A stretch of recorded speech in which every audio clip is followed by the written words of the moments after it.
ദൈവത്തെ മഹത്വപ്പെടുന്നത് എങ്ങനെയാണ്? ദൈവം ഏൽപ്പിച്ച ജോലി പൂർത്തിയാക്കിക്കൊണ്ട്. അതുകൊണ്ടാണ് ഞാൻ ഈ ഓട്ടിസം ബാധിച്ച കുഞ്ഞുങ്ങളുടെ അമ്മമാരോട് അവരെ തടവിയും സ്നേഹിച്ചും നിർത്തുന്നത്. എന്താണ്? ഞാനവരോട് പറയും, ഇത് കർത്താവ് കൽപ്പിച്ചിരിക്കണ വരെ നീ അവൻ്റെ നിന്നെ ഏൽപ്പിച്ച ജോലി അവൻ്റെ നാമത്തെ മഹത്വപ്പെടുത്തിക്കൊണ്ട് നീ മുന്നേറണം. ഞാൻ നിനക്ക് ശക്തിക്ക് വേണ്ടി പ്രാർത്ഥിക്കുകയാണെന്ന് പറയും. അഭിഷേകമായിട്ട് ശക്തി കൊടുക്കും. ചിലപ്പോൾ കുട്ടിക്ക് ചില കുട്ടികൾ, ചില ഓട്ടിസം ബാധിച്ച കുഞ്ഞുങ്ങളെ ഇവിടെ സുഖപ്പെട്ട സാക്ഷ്യമുണ്ട്. പക്ഷേ ചില കുഞ്ഞുങ്ങൾ സുഖപ്പെടാത്ത സാക്ഷ്യമുണ്ട്. അപ്പോഴേ അതിന് പകരം എന്താ അവർക്ക് കിട്ടാൻ സാധ്യതയുള്ളത്? ശക്തി കിട്ടും. എന്തിനാണ്? 14 അനുസരിച്ചുകൊണ്ട്. അതായത് ഈ ദൈവത്തിൻ്റെ ഒരു പ്രവർത്തനം എങ്ങനെയാണെന്ന് അറിയാമോ?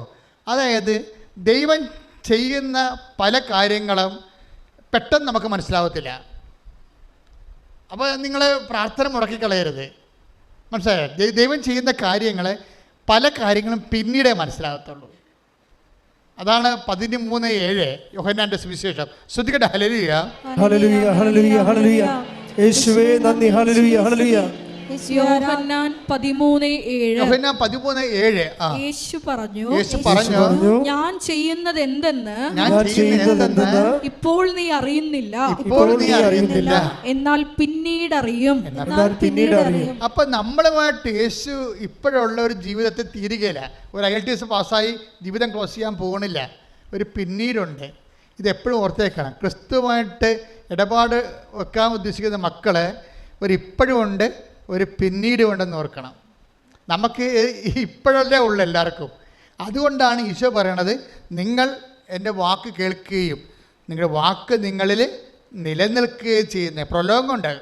അതായത് നിങ്ങളിപ്പോൾ ചിലർക്ക് വരുന്ന മണ്ടത്തരം അറിയാമോ? എന്തെങ്കിലും ഒരു കാര്യത്തിന് വേണ്ടി പ്രാർത്ഥിച്ചു. ചില ആൾക്ക് പെരുന്നാളിനൊക്കെ വളയം എറിയാൻ പോകില്ലേ? ആദ്യത്തെ വളയം എറിയുമ്പോൾ മേശ തട്ടിപ്പോവും, രണ്ടാമത്തെ തട്ടിപ്പോവും. അപ്പോൾ ചില ആൾക്കാർ കളി അവിടെ വെച്ച് നിർത്തി. എനിക്ക് കഴിയല്ല, എന്നെ നിങ്ങൾ നിർബന്ധിച്ചിട്ടില്ല വളയം എറിയിച്ചത്. അല്ലാതെ മേശ തട്ടി താഴെ പോയില്ല, ഒരു സോപ്പ് വെട്ടി പോലും കിട്ടിയില്ല. ഇങ്ങനെ വളയം എറിയാൻ വേണ്ടി ചില ആൾക്കാർ മുടമ്പടി എടുത്ത് നടക്കുന്നുണ്ട്. എന്തൊരു കഷ്ടം. അവർ 2-3 നോക്കിയിട്ട് ശരിയായില്ലെങ്കിൽ കട്ടയും പടയും മടക്കും. അതേ നിങ്ങൾക്കറിയാമല്ലോ. അതായത് ഇപ്പം നമ്മൾ ഇന്ന് കർത്താവ് വെളിപ്പെടുത്തുന്ന എല്ലാ വചനങ്ങൾക്കും ഒരു പ്രസൻറ്റ് ടെൻസും ഉണ്ട്, ഒരു ഫ്യൂച്ചറുമുണ്ട്. അതായത് ദൈവത്തിൻ്റെ സ്വഭാവം അതാണ്. നിങ്ങളൊരു മനുഷ്യനോട് ഇടപെട്ടെങ്കിൽ നിങ്ങളെ ഇന്ന് കാണുന്നു, ചിലപ്പോൾ നാളെ കാണത്തില്ല. ഇപ്പം തരാമെന്ന് പറഞ്ഞില്ലേ, എന്നാൽ മേടിച്ചോ, ചിലപ്പോൾ ചത്തുപോയാൽ എന്ത് ചെയ്യുമെന്ന് വിചാരിക്കും. ഇല്ല, ഇപ്പം നിങ്ങൾക്ക് വീട് വെച്ച് തരാമെന്ന് പറഞ്ഞല്ലേ അച്ഛൻ. അപ്പോൾ ഉടനെ വീട്ടിൽ വന്ന് പറഞ്ഞ് അച്ഛൻ വീട് വെച്ച് തരാമെന്ന് പറഞ്ഞ്, അപ്പോഴും ഉടനെ മേടിക്കുക, എടി കയ്യോടെ മേടിച്ചു ആ അച്ഛന്. അപ്പോൾ അച്ഛന് എത്ര വയസ്സുണ്ടടി? അച്ഛന് 10, 65, 70 വയസ്സുണ്ട്. അവൻ്റെ അമ്മോ മിക്കവാറും തട്ടിപ്പോകാൻ സാധ്യതയുണ്ട്. അങ്ങനെയാണ് ആൾക്കാർ മനുഷ്യന്മാർ ഇടപെടുന്നത്.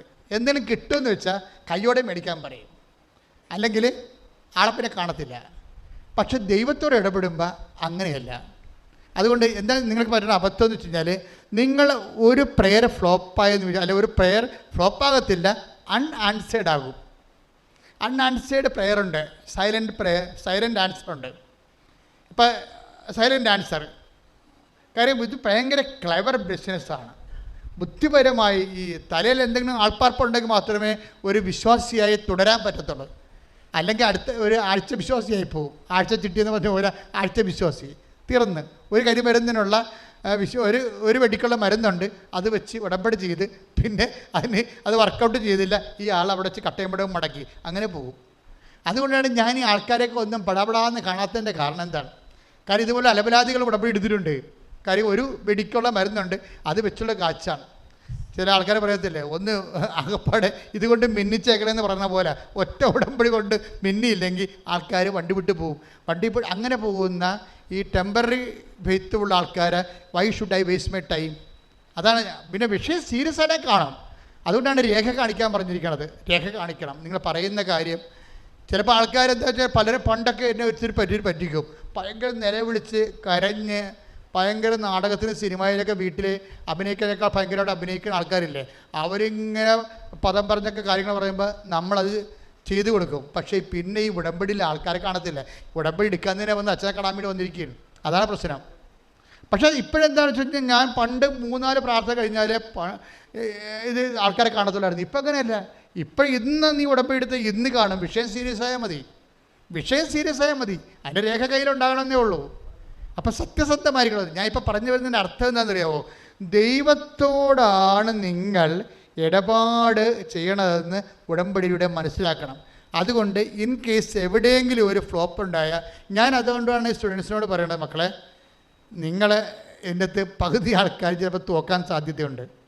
മുഖത്ത് നോക്കി പറയും, അവർ തോക്കത്തില്ലേ? അതല്ല, ഞാൻ 1-2 പേർ തോറ്റാൽ അവർ പൊട്ടന്മാരാകരുത്. കാര്യം കർത്താവിനൊരു പരിപാടി എന്ന് വെച്ച് കഴിഞ്ഞാൽ, ഈ അയ്യോപാപി വിശ്വാസികളുണ്ടല്ലോ, അയ്യോപാപി വെച്ചാൽ അന്നു വേണ്ട ആഹാരത്തിന് വേണ്ടി മാത്രം ദൈവത്തിനെ സമീപിക്കുന്ന ആൾക്കാർ, അവർ വീണു പോകാതിരിക്കാൻ വേണ്ടി ഞാൻ അവർക്ക് ഒരു മുന്നറിവ് കൊടുക്കുന്നതാണ്.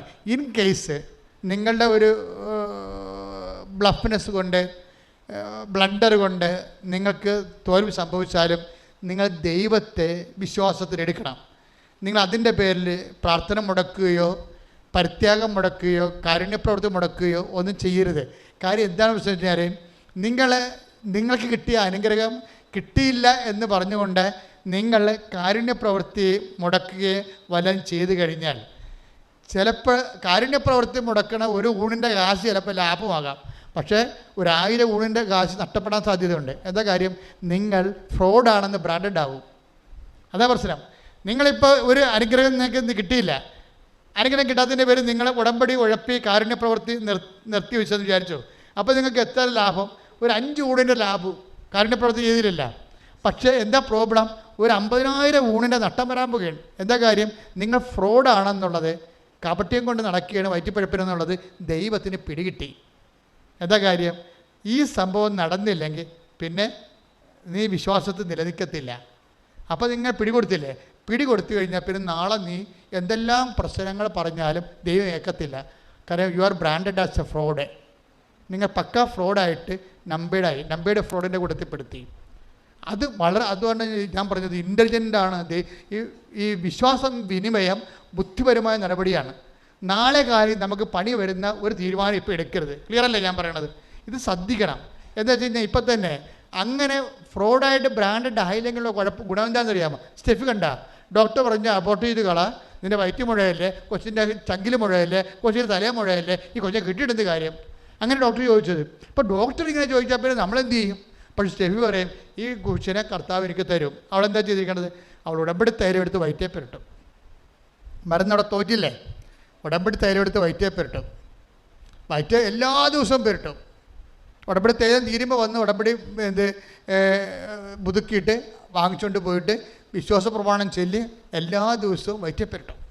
വയറ്റ് ആ 2ാമത്തെ മാസം തൊട്ട് 10ാമത്തെ മാസം വരെ ഉടമ്പടി തൈലം വയറ്റേ പെരട്ടുകയാണ്. എത്ര കുപ്പി ഉടമ്പടി തൈലോളം പെരട്ടി കാണാം. എന്നിട്ട് എന്താണ് അമ്മ ചെയ്തിരിക്കണത്? അമ്മ ഒരു ഓപ്പറേഷൻ ഇല്ലാതെ ഈസിയായിട്ട് കുഞ്ഞിനെ പ്രസവിച്ച് കൊടുക്കും.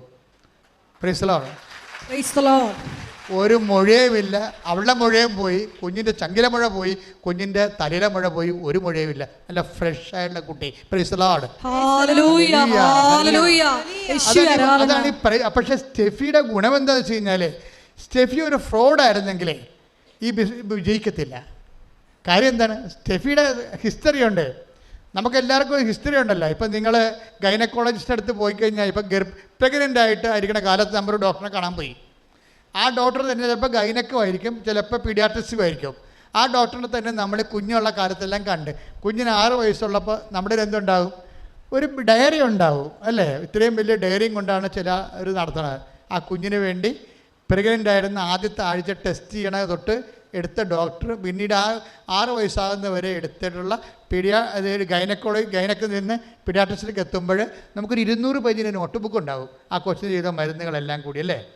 അപ്പം അതുപോലെ തന്നെ അതുപോലെ ഒരു കേസ് ഹിസ്റ്ററി ഉണ്ടാകും ദൈവത്തിൻ്റെ കയ്യിൽ.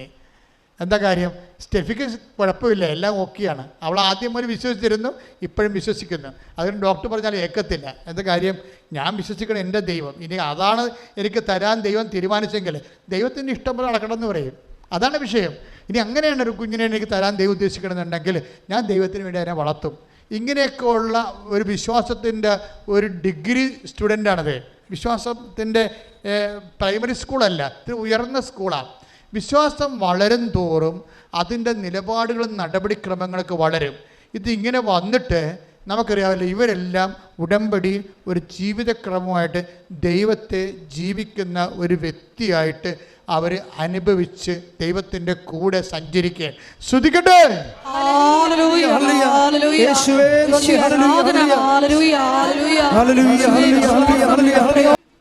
നമുക്ക് കുറച്ചു നേരം പ്രാർത്ഥിക്കാം. മക്കളെ, കർത്താവ് വലിയ ഈ ധ്യാനം നിങ്ങൾ ഒരു 3-4 പ്രാവശ്യം യൂട്യൂബിൽ കൂടണേ. കാര്യം നമ്മൾ ഒരിക്കലും വെളിപ്പെടുത്താത്ത ദൈവിക രഹസ്യങ്ങൾ ഇതിലുണ്ട്. ആ വചനങ്ങളെല്ലാം നിങ്ങൾ ഓർത്തോർത്ത് നോക്കണം, കേട്ടിട്ട് ബോധപൂർവം പഠിക്കണം. എങ്ങനെ ഒരു ദൈവം എങ്ങനെയാണ് സ്ഥിതി ചെയ്യണത്? ദൈവം നാമത്തിലാണ്. നാമത്തിൽ എന്തെല്ലാം ഉണ്ട്? ജ്ഞാനവും ശക്തിയുമുണ്ട്. ഈ ശക്തിയും നാമവും ഈ ശക്തി നമ്മളിലേക്ക് എങ്ങനെയാണ് വരണത്? ദൈവത്തിൻ്റെ നാമത്തെ മഹത്വപ്പെടുത്തുമ്പോൾ. ദൈവത്തിൻ്റെ നാമത്തെ എങ്ങനെ മഹത്വപ്പെടുത്തും? ദൈവം ഏൽപ്പിച്ച ജോലി വചനത്തിൽ പൂർത്തിയാക്കുമ്പോഴും വചനത്തിൽ നിലനിൽക്കുമ്പോഴും. വചനത്തിൽ എങ്ങനെ നിലനിൽക്കും? അത് വാക്കുകൊണ്ടല്ല, അത് പ്രവൃത്തി കൊണ്ടാണ്. ഉടമ്പടി ജീവിതമാണ്. ശ്രുതിക്കട്ടെ.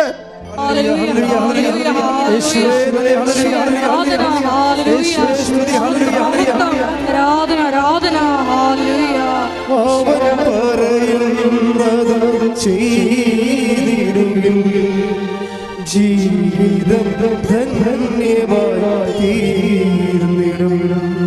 അവൻ പറയുന്നതും ചെയ്തിടുകിൽ ജീവിതം ധന്യമായി തീർന്നിടും. നമ്മളിപ്പോഴേ നമ്മുടെ ജീവിത അവസ്ഥകൾ ഇപ്പോൾ കർത്താവ് കാണിച്ചു തരുന്നത് സ്വകാര്യ ഭാഗം ക്യാൻസർ വന്നിരിക്കുന്ന വ്യക്തിയെ കാണിച്ചു തരികയാണ്.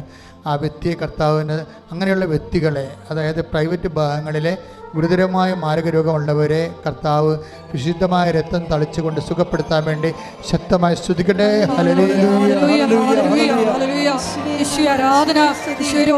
കർത്താവിൻ്റെ ഉന്നതമായ നാമത്തിൽ, സഭയുടെ അധികാരത്തിൽ, കുരിശിൻ്റെ അടയാളത്തിൽ ദൈവത്തിൻ്റെ ശക്തിയാണ്. സ്വകാര്യ ഭാഗങ്ങളിലുള്ള ക്യാൻസർ രോഗങ്ങളും മാരക രോഗങ്ങളും കർത്താവിൻ്റെ വിശുദ്ധമായ രക്തത്താൽ കഴുകിക്കൊണ്ട് ഈശോ പൂർണ്ണമായി അമ്മയുടെ മാധ്യസ്ഥത്തിൽ സൗഖ്യപ്പെടുത്തട്ടെ. ശ്രദ്ധിക്കട്ടെ.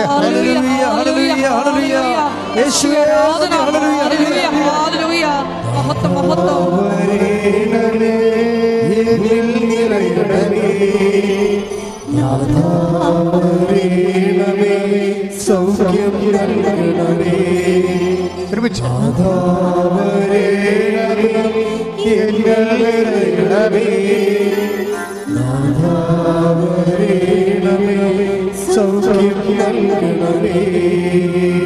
തള്ളവിരലിലെ ഒരു പരുവ് പോലെ വന്നു.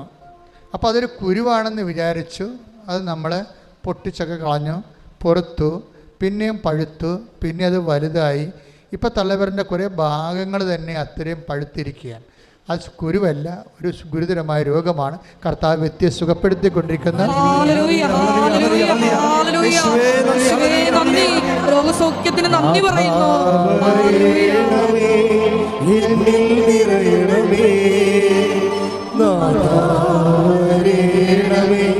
സൗഖ്യം നൽകണമേ.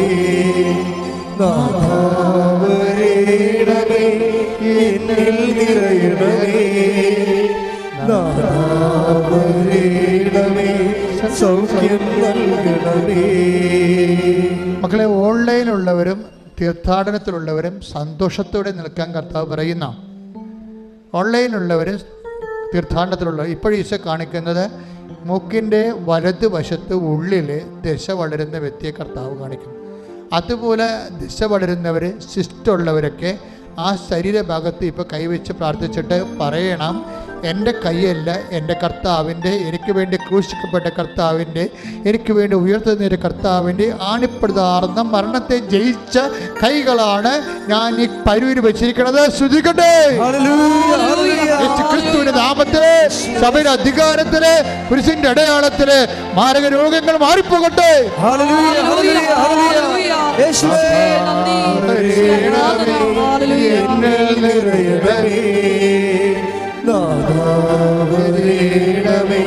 സൗഖ്യം നൽകണമേ. സ്നേഹത്തോടെ സന്തോഷത്തോടെ വരേണമേ, എന്നിൽ നിറയണമേ. വരേണമേ, സൗഖ്യം നൽകണമേ. അടുത്ത വരി പാടിക്കൊള്ളുക. ശ്രുതികട ഹല്ലേലൂയ. ഓ ദിവ്യമാ സ്നേഹമേ, ഓ ദിവ്യകാരുണ്യമേ, ഓ ദിവ്യമാ സ്നേഹമേ, ഓ ദിവ്യമാ സ്നേഹമേ, ഓ ദിവ്യകാരുണ്യമേ. തിരുവത്താഴം മേശയിലെ സമ്മാനമേ, തിരുവത്താഴം മേശയിലെ സമ്മാനമേ, ഓ ദിവ്യമാ സ്നേഹമേ, ഓ ദിവ്യകാരുണ്യമേ. കർത്താവ് കാണിക്കുന്ന ഇപ്പോഴുള്ള ദർശനമുള്ള സമയത്തുള്ള രോഗങ്ങളിൽ നമ്മൾ ആദ്യം പ്രാർത്ഥിക്കണത്. ദർശനം തീരുമ്പോൾ നമ്മൾ പൊതുവായിട്ട് പ്രാർത്ഥിക്കുക. നിങ്ങൾ സന്തോഷത്തോടെ ആയിരിക്കാൻ കർത്താവ് ആവശ്യപ്പെടുന്നു. ഇപ്പോൾ നമ്മൾ പ്രാർത്ഥിക്കുന്ന 2 രോഗങ്ങളാണ് ഈശോ കാണിക്കുന്നത്. ഒന്ന്, വലത് ബ്രസ്റ്റിൻ്റെ താഴെ കൈവച്ച് പ്രാർത്ഥിക്കാൻ പറയുന്നുണ്ട്. ആ ചിലപ്പോൾ ഹാർട്ടിൻ്റെ അസുഖമുള്ളവരായിരിക്കാം. ആണുങ്ങളാണെങ്കിൽ വലത് നെഞ്ചിൻ്റെ താഴെ കൈവച്ച് പ്രാർത്ഥിക്കണം. അതുപോലെ തന്നെ നമ്മുടെ ഈ സോറിയാസിസ് ഒക്കെ ഉണ്ടായിട്ട് തലയിലെ മുടിയെല്ലാം ഇങ്ങനെ തലയുടെ അകത്ത് ഈ പാടകൾ, മുടിച്ചുവട്ടിലെ തലയുടെ പാടകൾ പൊളിഞ്ഞിങ്ങനെ മലർന്നൊക്കെ ഇരിക്കുന്ന വിസർപ്പ രോഗികളെ കാണിക്കുന്നുണ്ട്. കർത്താവ് അച്ഛനോട് ചേർന്ന് പ്രാർത്ഥിക്കുക. കർത്താവേ, അങ്ങയുടെ വിശുദ്ധ രക്തം സ്വർഗീയ ഔഷധം വിസർപ്പ രോഗികളുടെ മേൽ ഉച്ചി മുതല് ഉള്ളംകാല് വരെ ദിവ്യ രക്തത്താൽ വിസർപ്പ രോഗികള്, ഹൃദയ രോഗികള് യേശുവിന്റെ നാമത്തില് സൗഖ്യം പ്രാപിക്കട്ടെ.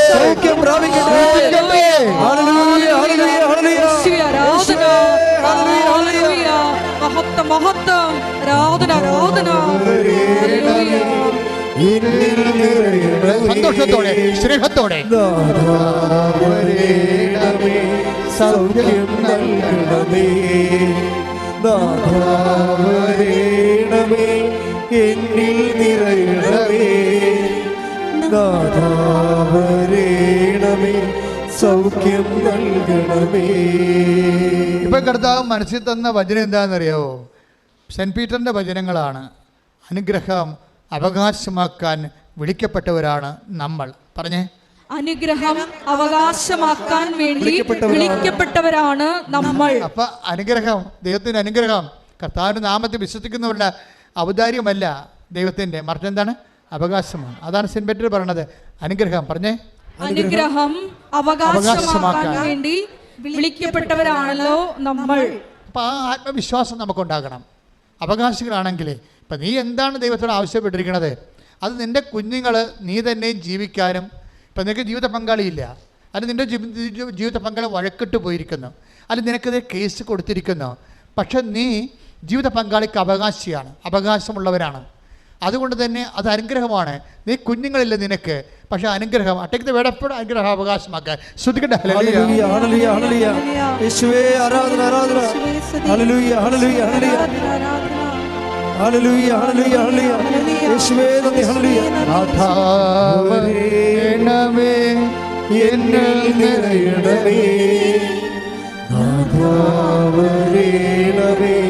സൗഖ്യം നൽകണമേ.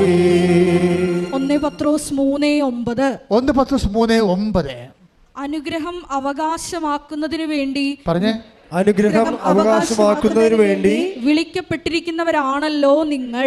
വിളിക്കപ്പെട്ടിരിക്കുന്നവരാണല്ലോ നിങ്ങൾ. ഇതൊരു ബോധ്യമാകണം നിങ്ങൾക്കൊരു ബോധ്യമാകണം. എന്താണ് പറഞ്ഞിരിക്കുന്നത്? അനുഗ്രഹം അവകാശമാക്കാൻ വേണ്ടി പിന്നെ വിളിക്കപ്പെട്ടവരാണല്ലോ നിങ്ങൾ. അപ്പം നിങ്ങൾക്ക് വീടില്ല. ഇപ്പം ചില എൻ്റെ അടുത്ത് എഴുതി തരും, അച്ഛാ വീടുമില്ല സ്ഥലവുമില്ല. എന്താ അവരിങ്ങനെ ഇറങ്ങി എഴുതി തരണത്? അവിടെ ഒരു വീടില്ല, സ്ഥലവുമില്ല. ഞാൻ സന്തോഷത്തോട് ചിരിച്ചുകൊണ്ട് വാങ്ങിക്കും. എന്താ കാര്യം? ഇത് രണ്ടും അമ്മയുടെ കയ്യിലുണ്ടെന്ന് എനിക്കറിയാം. ഞാൻ അവളോട് പറയും, മര്യാദയ്ക്ക് ജീവിച്ചോ, കർത്താവിൻ്റെ വചനം ജീവിച്ചോ, സുവിശേഷം ജീവിച്ചോ, കർത്താവിന് വേണ്ടി നോക്കിപ്പാർത്തോ, അവൻ ഏത് സമയത്തും അനുഗ്രഹമായി വരും. കാര്യം നിനക്ക് അവകാശമുണ്ട്. നിനക്ക് അവകാശമുണ്ടാകാൻ വേണ്ടിയാണ് കർത്താവ് നിനക്ക് വേണ്ടി വിലക്ക് നിന്നെ വിലക്ക് വാങ്ങിയിരിക്കുന്നത്. അവൻ്റെ രക്തത്താൽ നിലയ്ക്ക് വിലക്ക് വാങ്ങിയവരാണ്. ഒന്ന് കുറേ സാറ് 20 എടുത്ത് ശ്രുതികട്ടെ. ഹല്ലേലൂയ ഹല്ലേലൂയ ഹല്ലേലൂയ. യേശുവേ നന്ദി. ഹല്ലേലൂയ ഹല്ലേലൂയ. യേശുവേ ആരാധന ആരാധന.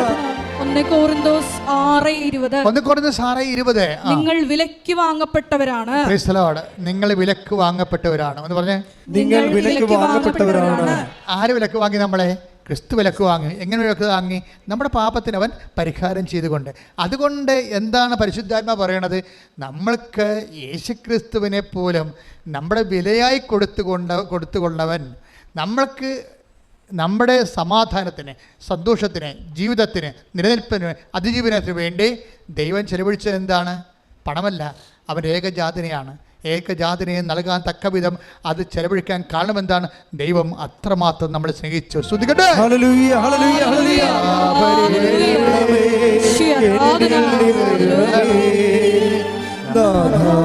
നാഥാവരേണമേ സൗഖ്യം നൽകണമേ. നാഥാവരേണമേ എന്നിൽ നിറയണമേ. നാഥാവരേണമേ സൗഖ്യം നൽകണമേ. നമുക്ക് ദൈവത്തോട് എന്തും ചോദിക്കാം. എന്താ കാര്യം? അതായത് നമുക്ക് യേശുക്രിസ്തു നൽകിയവൻ. 8:32. Take the word of God. ശ്രുതികട്ടെ. ഹല്ലേലൂയ ഹല്ലേലൂയ ഹല്ലേലൂയ ഹല്ലേലൂയ ഹല്ലേലൂയ. യേശുവേ ആരാധന ആരാധന. യേശുവേ നന്ദി. മഹത്വം മഹത്വം മഹത്വം. ഹല്ലേലൂയ പക്ഷാപരത്തോടെ. ഹല്ലേലൂയ ഹല്ലേലൂയ ഹല്ലേലൂയ. റോമ 8:32. റോമ 8:32. സ്വപുത്രനെ പോലും ഒഴിവാക്കാതെ നമുക്കെല്ലാവർക്കും വേണ്ടി അവനെ ഏൽപ്പിച്ചു തന്നവൻ അവനോട് കൂടെ സമസ്തവും നമുക്ക് ദാനമായി നൽകാതിരിക്കുമോ?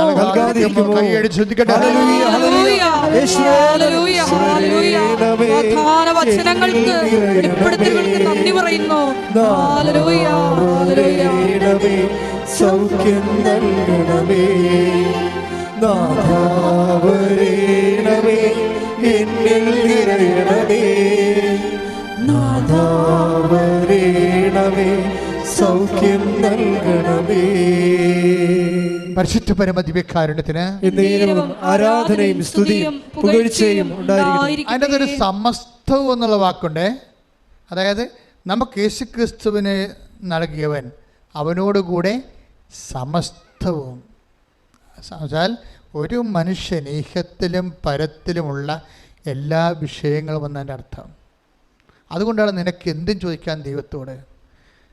നിൻ്റെ ആത്മീയ നന്മയ്ക്ക് ഉപകരിക്കുന്നത് കൂടി ആയിരിക്കണമെന്നേ ഉള്ളൂ. അല്ല, നിന്നെ ആത്മാവ് നഷ്ടപ്പെടുത്തി പോണ കാര്യം ദൈവത്തോട് ചോദിക്കരുത്. നിൻ്റെ ദൈവിക ജീവനെ നിലനിർത്തി പരിപോഷിപ്പിക്കാൻ ഉതകുന്ന എന്തും ദൈവത്തോട് ചോദിക്കാം. അതുകൊണ്ട് തന്നെയാണ് അതിൻ്റെ അകത്ത് ജോലിയും വീടും വിവാഹവും നിത്യജീവൻ വരെയുള്ള എല്ലാ വിഷയങ്ങളും ഉൾപ്പെടുന്നത്. ധൈര്യമായിട്ട് അത് നിൻ്റെ അവകാശമാണെന്ന ബോധത്തിൽ ചോദിക്കാൻ മക്കൾക്കടുത്ത വിശുദ്ധിയോടെയും സ്നേഹത്തോടെയും ചോദിക്കാം. ശ്രദ്ധിക്കട്ടെ. നാമത്തിന് കർത്താവേ, അങ്ങനെ മക്കൾ കണ്ണുനീരോടെ പ്രാർത്ഥിക്കണിച്ചോ.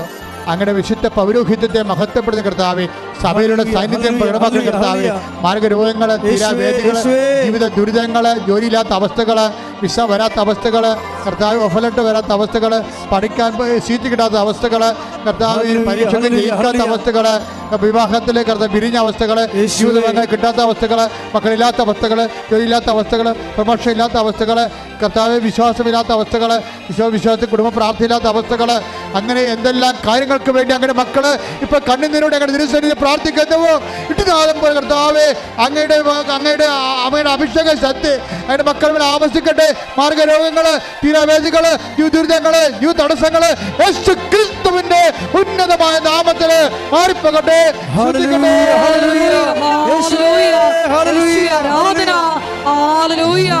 രോഗികളായ എല്ലാ മക്കളെയും സ്പർശിച്ച് സുഖപ്പെടുത്തണമേ, സാക്ഷികളാക്കി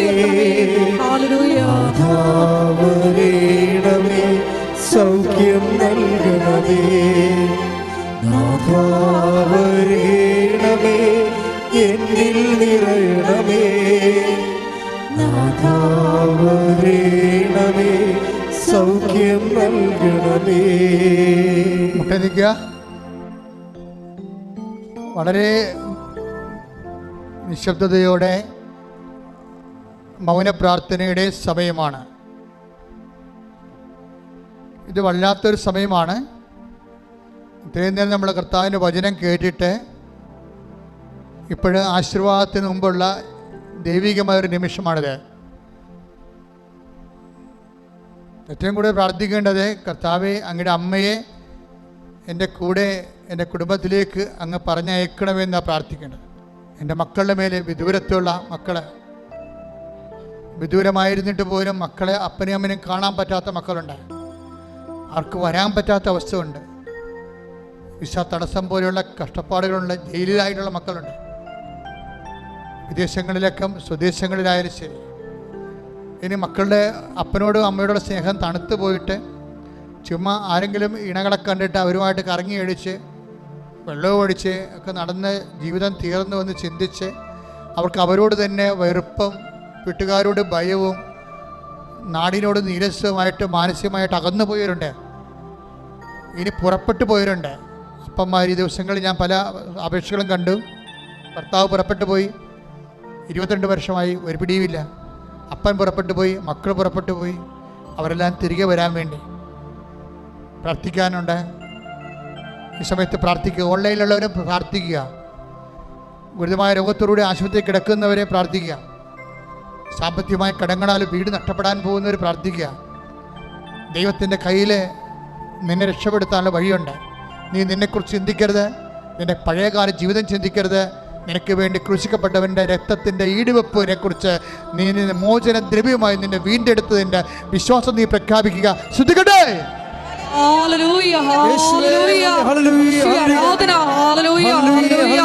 ആരാധന വെളിപ്പെട്ട മേഖലകളിലെല്ലാം കർത്താവേ, നിന്റെ ശക്തി പ്രകടമാക്കണമേ എന്ന് പ്രാർത്ഥിക്കുന്നു. മക്കളെ സാക്ഷികളാക്കി ഉയർത്തണമേ എന്ന് പ്രാർത്ഥിക്കുന്നു. ഹല്ലേലൂയ, ഹല്ലേലൂയ, ഹല്ലേലൂയ. മഹത്വം, മഹത്വം. ആരാധന, ആരാധന. നിരച്ച് പോയിരുന്ന ആമ പെട്ടെന്ന് എന്തോ വന്ന് തട്ടിയതിന് നേരെ മലർത്തിയിട്ട് ഇനി അതിന് പോകാൻ പറ്റത്തില്ല. ഇനി അതിനെ ആരെങ്കിലും എടുത്തുകൊണ്ട് പോകണം. കാര്യം ഇതിൻ്റെ സ്ലോയാണത്. ഇനി അതിന് വല്ല വെള്ളത്തിലും കൊണ്ടേ വെക്കും. കർത്താവിൻ്റെ വചനമായത് കാരണം ആ ആമയെപ്പോലെ നിരച്ച് വരുന്ന വിഷയം ഇനി എടുത്തുകൊണ്ട് പോകുന്ന പോലെ സ്പീഡായിട്ട് നിൻ്റെ ജീവിതത്തിൽ സംഭവിക്കുന്നുള്ള സൂചനയാണ് എൻ്റെ മനസ്സിൽ കർത്താവ് പറയാൻ വേണ്ടി ആന്തരിക പ്രേരണ ലഭിക്കണത്. ഏറ്റവും സ്ലോ ആയിട്ടുള്ളത്. അതേ രീതിയിൽ പോകാനാണെങ്കിൽ അങ്ങനെ പോകാൻ പറ്റത്തുള്ളൂ. ഇപ്പോൾ ഒരു മുറുക്കാൻ കടയിൽ വിട്ട് 3 കുഞ്ഞുങ്ങളെ പോറ്റാൻ നിനക്ക് ഒരിക്കലും പറ്റത്തില്ല, ആൾ കച്ചവടം ഇല്ലെങ്കിൽ. അപ്പോൾ തീർച്ചയായിട്ടും വരുമാനത്തിൻ്റെ മാർഗം മാറണം. അങ്ങനെ തുച്ഛമായ വരുമാനം കൊണ്ട് ജീവിക്കാൻ പറ്റാത്ത ഒരു അവസ്ഥ ഉണ്ടെങ്കിൽ അവർ കൈ ഓൺലൈനായാലും ഇവിടെയായാലും കൈ ഉയർത്തിക്കൊണ്ട് അമ്മയുടെ മധ്യസ്ഥത്തിൽ ഈശോയുടെ സ്തുതിക്കട്ടെ. ഹല്ലേലൂയ, ഹല്ലേലൂയ, ഹല്ലേലൂയ. യേശുവേ ആരാധന. യേശുവേ ആരാധനയിൽ പങ്കെടുത്ത് വരുമാന മാർഗങ്ങളെ ചേഞ്ച് ചെയ്ത് കൊടുക്കണമെന്ന് പ്രാർത്ഥിക്കുന്ന അവിടെ കഴിവ് അത്രേ ഉള്ളതെന്നുണ്ട് കർത്താവെ. അതിനെ അതിലംഘിക്കാനുള്ള പുതിയ മാർഗങ്ങളെ കർത്താവെ അവരെ ചാരുകീറി കൊടുക്കണമെന്ന് പ്രാർത്ഥിക്കുന്ന ദൈവത്തിൻ്റെ കരുണ ആ കുടുംബത്തിൻ്റെ മേലെ, മക്കളുടെ മേലെ കർത്താവെ, ഓരോ മക്കളുടെ മനസ്സുകളെ കർത്താവെ അവരുടെ ജീവിതത്തെ ക്രമീകരിക്കപ്പെടാൻ വേണ്ടി സഹായിക്കാൻ വേണ്ടി മനസ്സൊരുക്കണമെന്ന് പ്രാർത്ഥിക്കുന്നത്. ശ്രദ്ധിക്കട്ടെ.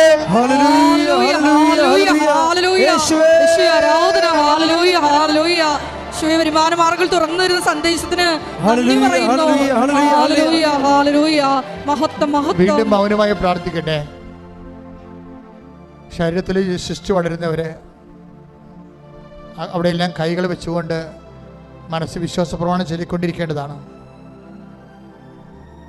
ഞരമ്പ് ബ്ലോക്കായിരിക്കുന്നവരെ, സ്ട്രോക്കിൽ ശിരസ്സോ ഹൃദയമോ ബ്ലോക്കാകുന്നവരെ, കാല് മരവിക്കുന്നവരെ,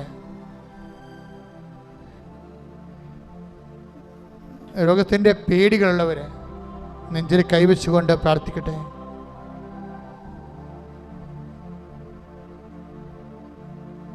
തർക്കപ്പുരയിടക്കാരെ പ്രാർത്ഥിക്കട്ടെ. വളരെ ഗുരുതരമായ രീതിയിൽ വാശിപ്പുറം നിങ്ങളെ സഹായിക്കാൻ കഴിയുമായിരുന്നിട്ടും അതുകൊണ്ട് അവർക്ക് സഹായിച്ചുകൊണ്ട് അവർക്ക് നഷ്ടമൊന്നും ഇല്ലെങ്കിൽ പോലും മനഃപൂർവ്വം സഹായിക്കാതെയും വഴി തരാതെയും തടഞ്ഞും ഒക്കെ നിങ്ങളെ പൊറുതി മുട്ടിച്ച് ശ്വാസം മുട്ടുന്നവരെ സമർപ്പിച്ചുകൊണ്ട് പ്രാർത്ഥിക്കട്ടെ. നാവിനെ കർത്താവ് കാണിച്ചു തരുന്നുണ്ട്, തളർന്നു പോയ ഒരു നാവ്. ഇനി സംസാരിക്കാൻ വാക്കില്ല, സംസാരിച്ചിട്ട് കാര്യവുമില്ല. ഇനി ഞാൻ സംസാരിച്ചത് നിർത്തി എന്ന് പറഞ്ഞിട്ട് നാക്ക് അകത്തിട്ട് തളർന്ന് കിടക്കുന്ന നാവ്. ഇനി കർത്താവ് നിനക്ക് വേണ്ടി സംസാരിക്കുമെന്ന് പരിശുദ്ധാത്മാ പറയുന്നു. ശ്രദ്ധിക്കട്ടെ.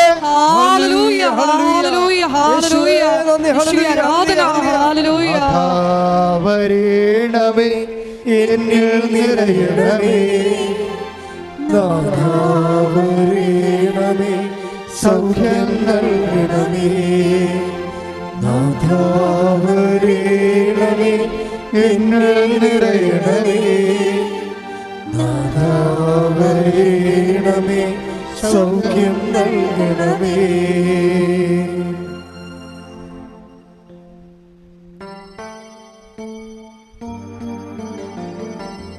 അനീതി അനുഭവിക്കുന്നവരെ, ചിലരെ കല്യാണം കഴിഞ്ഞ് ഭർത്താവിനെ നിന്ന് കുഞ്ഞുങ്ങളെയും കൊണ്ട് പിരിഞ്ഞ് അവസാനം അവർ ഭർത്താവിന് കേസ് കൊടുക്കാതെ തന്നെ അമ്മയ്ക്കും കുഞ്ഞുങ്ങൾക്കും ചിലവും വാങ്ങിച്ച് ഇവന് ഇപ്പോഴും ജീവിതവുമില്ല, ഇല്ലാത്ത കാശ് ഉണ്ടാക്കി കൊടുക്കുകയും ചെയ്യണം. അതുകൊണ്ട് പ്രത്യേകിച്ച് ഇവൻ്റെ ജീവിതത്തിൽ ചില സ്ത്രീകൾ ഭർത്താക്കന്മാരോട് വല്ലാത്ത അനീതി കാണിക്കുന്നുണ്ട്. എന്താ കാര്യം വെച്ച് കഴിഞ്ഞാൽ അവർ കല്യാണം കഴിച്ച് 2 പെറ്റു, അവരവിടുന്ന് കൊച്ചിനെയും കൊണ്ട് കടന്നു കളഞ്ഞു. പിന്നെ അവർക്കെതിരെ കേസ് കൊടുത്തേക്ക്.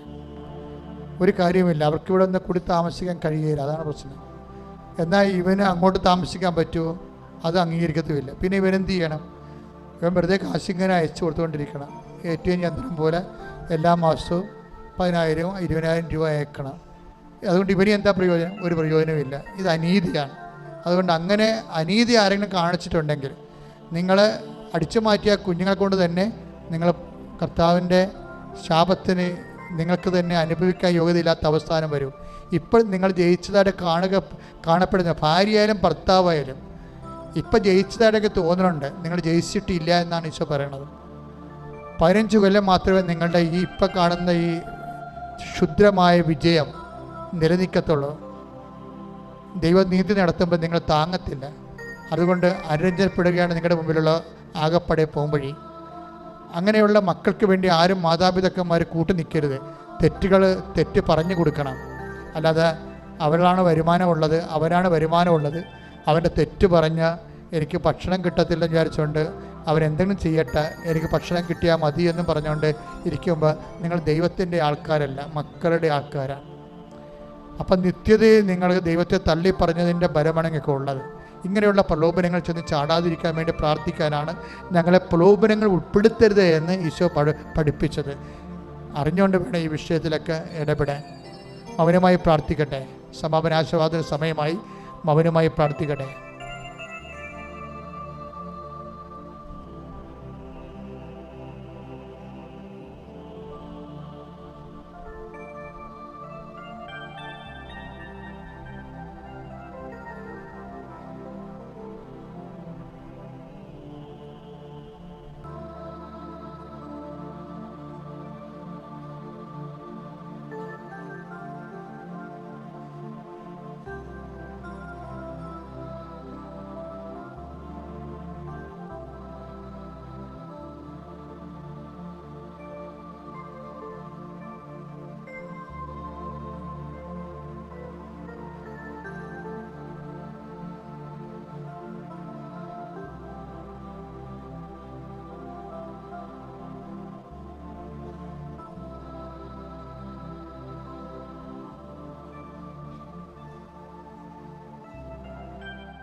കൈകൾ കൂപ്പി കർത്താവ് തന്ന ഭജനങ്ങൾക്കും എല്ലാം നന്ദി പറഞ്ഞുകൊണ്ട് ഈശോയുടെ ആശീർവാദം വാങ്ങിക്കുക.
പരിശുദ്ധ പരമമാ ദിവ്യകാരുണ്യമേ,